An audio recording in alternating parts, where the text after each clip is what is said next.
Arkadaşlar hepinize koronalı günlerden selamlar. Kanala hoş geldiniz. Şimdi biliyorsunuz bu ara karantinadayız. O yüzden farklı arabalarla çekmiyorum. Kendi arabamla çekiyorum videoları. Arabadan inmeden biraz turlayacağız. Birkaç bildiğim güzel yol olan yerler var. Oralara gideceğim. Sizinle beraber gezeceğiz. Po yapacağız. Umarım videoyu beğenirsiniz. Hoşunuza gider. Kanala abone olmayı, videoyu beğenmeyi unutmayın. Hadi gelin arabaya geçelim. Evet, bizimki burada. İşte kornayı çok çalıyor. Bunu kısmam lazım. Araba temiz. Her tarafını dezenfektan yaptım. Yanımda da var. Siz de bu tarz şeylere dikkat edin. Özellikle dokunduğunuz yerlere çok dikkat edin. Basalım bakalım. Vallahi evde kalınca özlüyorum ya. Bir de ben arabadan inmeyen adamım. Bak 60.000 kilometrede. Bakım da geldi, bakıma da gidemiyorum. İşin kötüsü. Halledeceğiz bir şekilde. Hem yakıta görürüz biraz. Dışarıda yağmur var, hani çok fazla zorlamak istemiyorum. Aslında kış lastiklerim var. Hava da buna uygun. Hem bakarız bakalım. Böyle güzel sizi doğal bir ortamda gezdiririm. Doğanın içinde gezdiririm. Umarım yolu beğenirsiniz. Şimdi arabayı yukarı çıkarayım. Tekrar görüşürüz. Evet, yola çıkıyoruz. Benzin de ucuz ya. Sürekli fullliyorum. Ama kullanamıyoruz ki, nasıl satayım. Kullanabilsek. Bak yine frenler yapışmış hemen. Havalar bu ara soğuk seyrediyor. Mart ayında olmamıza rağmen. Bizim bu garaj da bayağı dar ya. Araba büyük olunca. Buraya normalde sarı Golf'ü böyle tekte sokup çıkarıyordum. Çok rahat oluyordu. Evet, güzel güzel şey yapıyoruz. Bak bizim burası taş böyle, tamam mı? Taş olunca çok böyle kayganlaşıyor iyice. Evet, şuradan offroad bilgimizi açalım ki sıcaklığımızı görelim. Bu konuda işe yarıyor bak, şimdi 50 derece olmuş yağ sıcaklığı, ona göre ben gazlamıyorum. Kendimi tutuyorum. Frenler ilk soğukken böyle biraz uğultu yapıyor bak. İyice ısındıktan sonra kendine geliyor.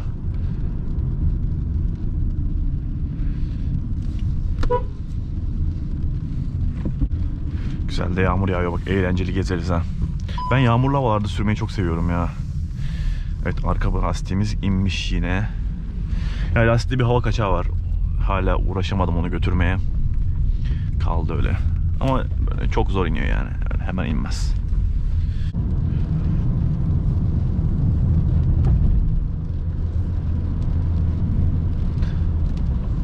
Ben yine lastiğimi hızlıca kontrol edeyim. Bak A3 kabriyoya bak. Üstünü kapatmış gidiyor.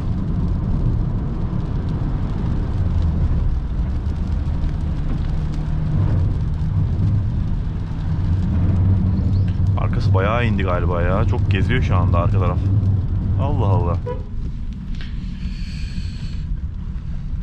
Ben şurada bir hava basayım, geliyorum birazdan.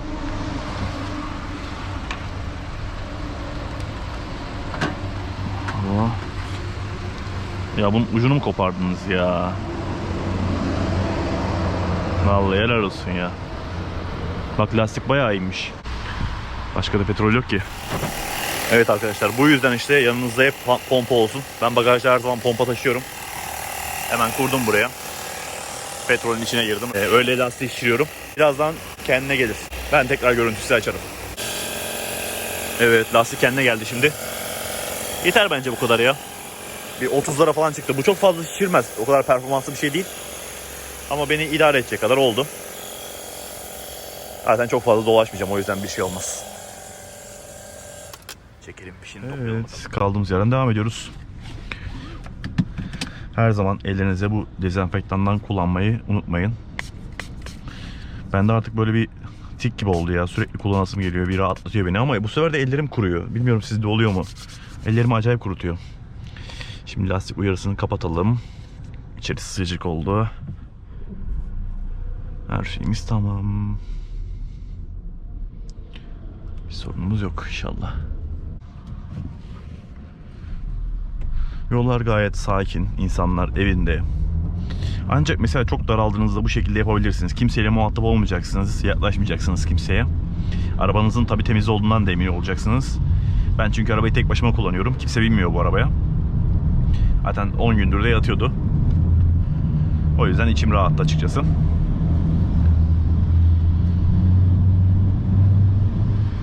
Yoksa kalabalığa girmek, hatta bir kişiyle böyle görüşmek problem, biliyorsunuz bu hastalıkta. Siz benden daha bilgilisinizdir. Vallahi araba kendine geldi ha. Tutunmaya başladı.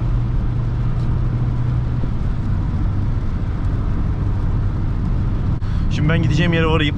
Orada açayım görüntüyü. Çok fazla videoyu uzatmayayım. Sizi de sıkmamış olayım böylece. Orada görüşürüz.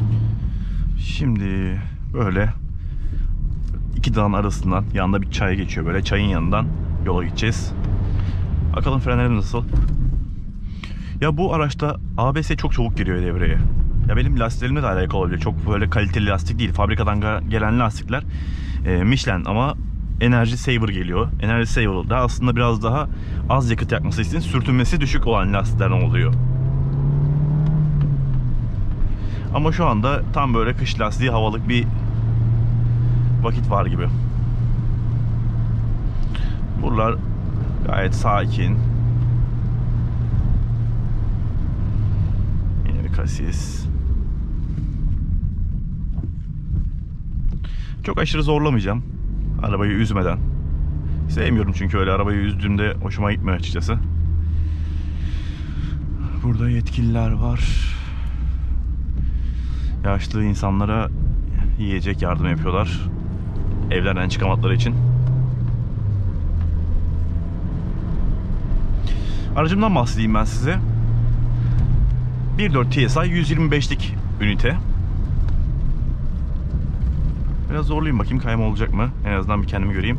Ondan sonra devam edeceğim anlatmaya. Güzel tutulma var. Aracım dediğim gibi 1.4 TSI 125'lik ünite. Bunun 150'leri de var. Ancak biraz daha uygun oluyor 125'ler ve 150'lerde ACT ekstra oluyor. Manuel gördüğünüz üzere. Manuel şanzımanı seviyorum açıkçası. Tam DSG de çok zevkli ama ya arızaları falan beni korkutuyor. O yüzden manuel bana çok daha yakın geliyor. Hem de uygun tabii ki. Asıl avantajı da o.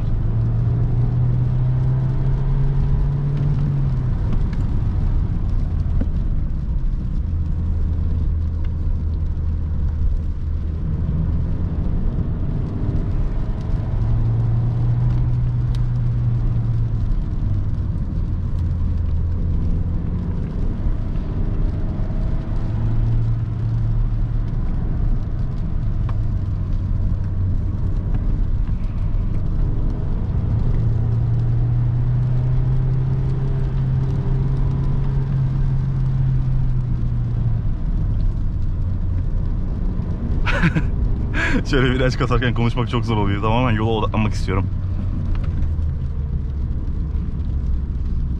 Tabii böyle durumlara da dikkat etmek lazım. İnsanlar şimdi kendilerini doğaya atıyor. Herkesten uzaklaşıyor. O yüzden böyle yürüyüşler yapabiliyorlar. Ben genelde virajlarla görmediğim yerde fazla basmıyorum. Siz de fark etmişsinizdir. Ucunu görmem gerekiyor. Ancak o zaman yapabiliyorum. Bir de şimdi yollar çamurlu. Daha da kayganlaşıyor. Kuru zemin olsa rahatla durabiliriz.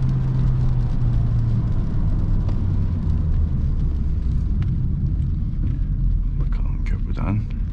Bak dedim ya o hani çay akıyor diye. Şimdi burada ne mangal yapılır ha? Olmayacaktı böyle bir hastalık falan. Buralardan bahçeleri, tarlaları gidenler de var. Ya şöyle virajlara bayılıyorum ya. Şu an ön tarafta patinaj çekerek çıkıyoruz.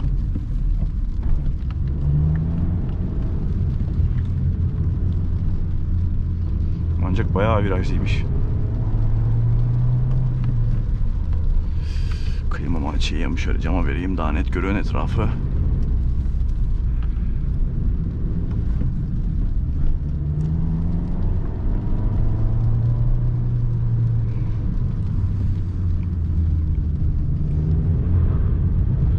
Şimdi önden açıyor sürekli gaz verince.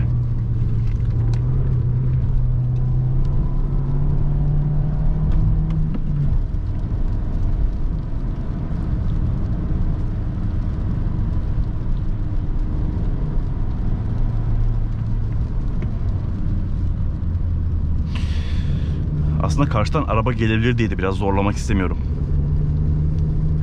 Yoksa araçta tutunma var.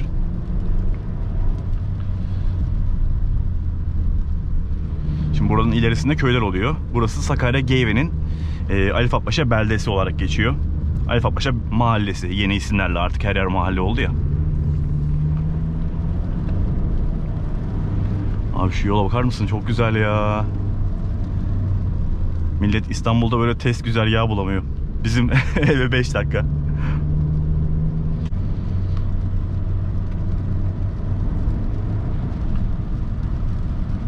Kaç yakacak onu da merak ediyorum ama işte Roent'te çok çalıştırdım. O biraz bizi yanıltacak.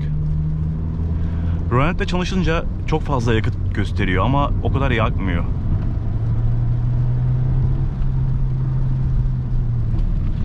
Frenler güzel.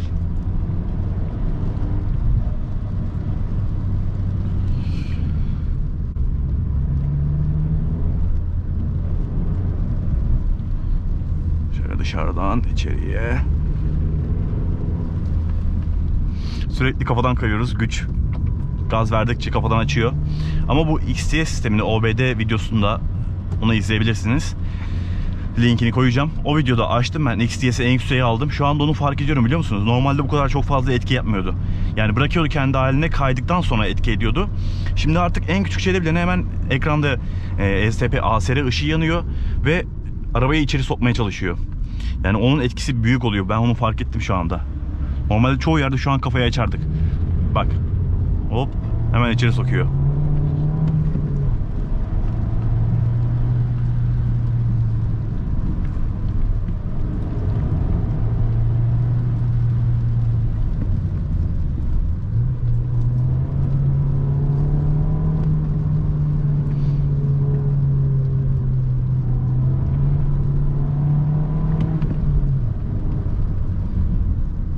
Buradan bir köprü karşıya yol devam ediyor. Bir de şuraya bakayım. Bu eve mi gidiyor acaba?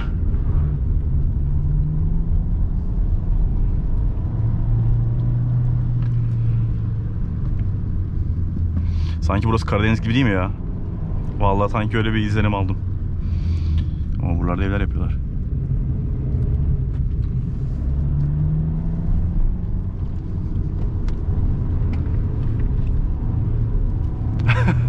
Ya sürekli sarıyor şu anda.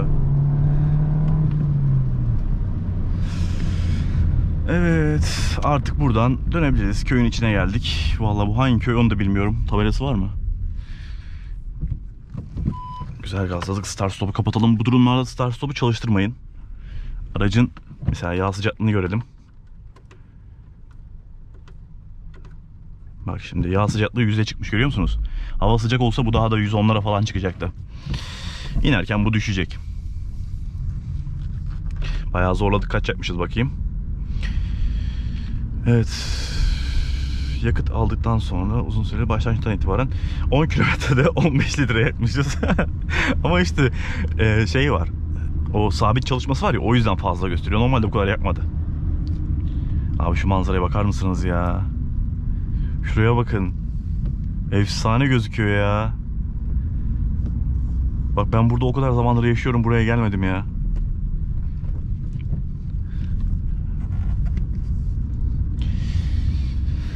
Birazdan buradan snap atacağım. Instagram'dan takip edebilirsiniz. 54 Passat B8 hesabım. Açıklamaya linkini koyarım.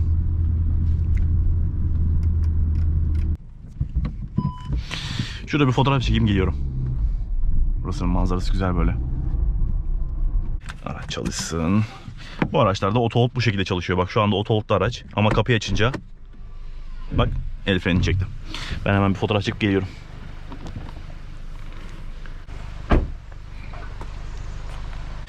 Hemen bir fotoğraf.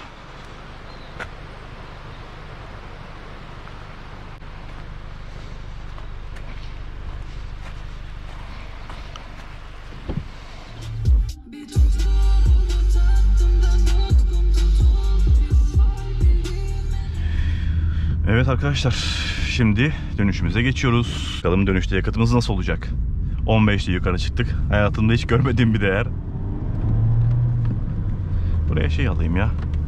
Offroad bilgisi güzel gözüküyor. Bir işe yaramasa da pek.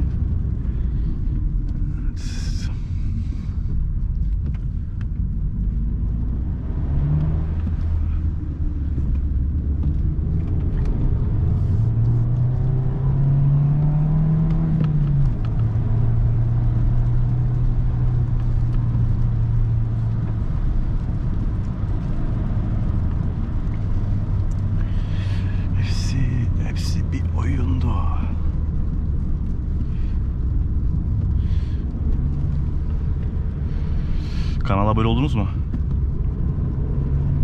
Bence olursunuz artık ya. Bu videoyu seveceğinizi düşünüyorum. Herkesin çok istediği bir videoydu. Ya Passat'ı seven abi aşırı seviyor. Passat'ı nefret eden de aşırı nefret ediyor derken şu A5 benim şimdi aklıma aldı yani. Yani ne güzel bir şeysin öyle.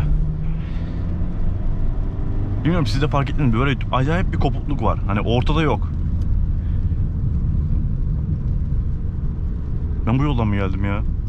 Vallahi hiç hatırlamıyorum yoldan geldim ha. Sanki ters yöne gidiyorum. Ne diyorsunuz arkadaşlar? Doğru yolda mıyız? Sise baksanıza ya. Abi Allah korusun şuradan aşağı uçtuğunu düşünsene. Allah vallahi ya. En çok korktuğum şeylerden biri böyle. Normal kaza yapmayı hadi göze alırım da böyle bir yerden uçmak. Ne bileyim suya uçmak. Allah korusun vallahi. Kimsenin başına vermesin.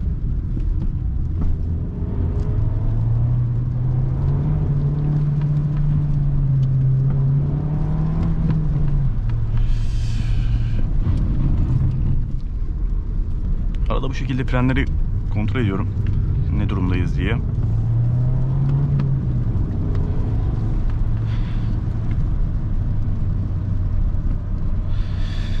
Önde bir Focus var. Focus frenle iniyor.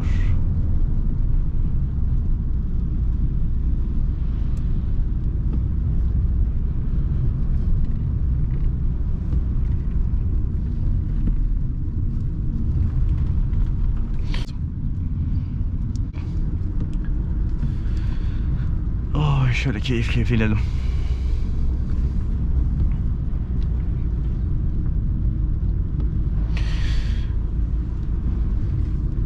Nasıl, siz seviyor musunuz Passat'ları? Yol tuşlarını çok kötülüyorlar ama o kadar değil ya. Sadece zevk vermiyor. Hani böyle direksiyondan size aşırı böyle zevk almıyorsunuz. Ama şu an çoğu arabada o şekilde. BMW falan almanız lazım. Mesela onların da direksiyonu çok sert oluyor.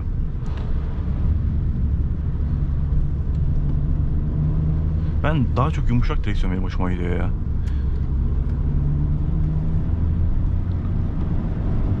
Fokus şurada gidiyor ha, basıyor. Mesafeyi açıyor hemen oradan.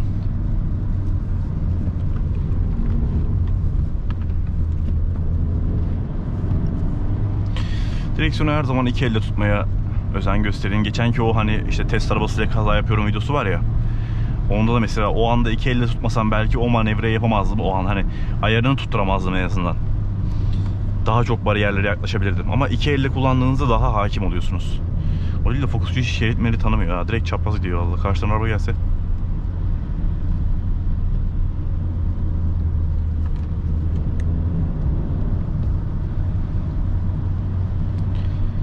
Aslında buraya bir gün şeyle gelelim bak, Cruise'la bizim Dursun var ya, peş peşe burada gidelim böyle. Ya Dursun'dan korkuyorum. Dursun deli ya. Ayarı yok onun yani. Hani burada gaza gelir kaptırır diye korkuyorum yani. Bir yere uçar diye. Bir de onun araba 2.0 180 200 beygir bir şey yazılımı falan böyle deli bir şey. Yani burada tutmak onu zor iş ya.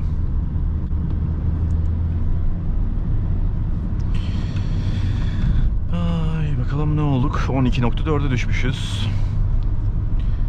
Yağ sıcaklığımız da 94'e inmiş.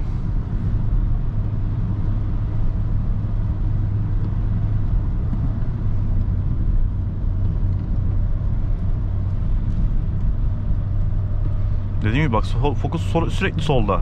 Hiç şerit bakmıyor.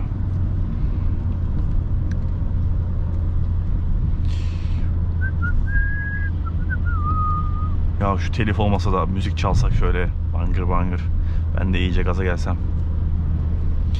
Fena olmazdı. Şu ekrandan durumumuza bakalım. Evet, ortalama tüketim düşüyor. Ya ama dediğim gibi bak, bu şimdi sizi yanıltacak biraz da aslında. Rölantte çalıştığında çok yüksek oluyor. Siz de bak deneyin bunu. Rölantte 5-10 dakika çalıştırın. Benimki yarım saat neredeyse çalıştı. Arabanın tekerini şişirdim ya. 20 dakika falan çalıştı. O şekilde yaptığınızda fark edeceksiniz. Yakıt çok yüksek olacak. 11.7. Çok güzel olmuş ama ya. Böyle güneşlik bir havada efsane o görüntü olur ya. Bak dediğim gibi yine ABS girdi. Yani ABS çok fazla devreye giriyor.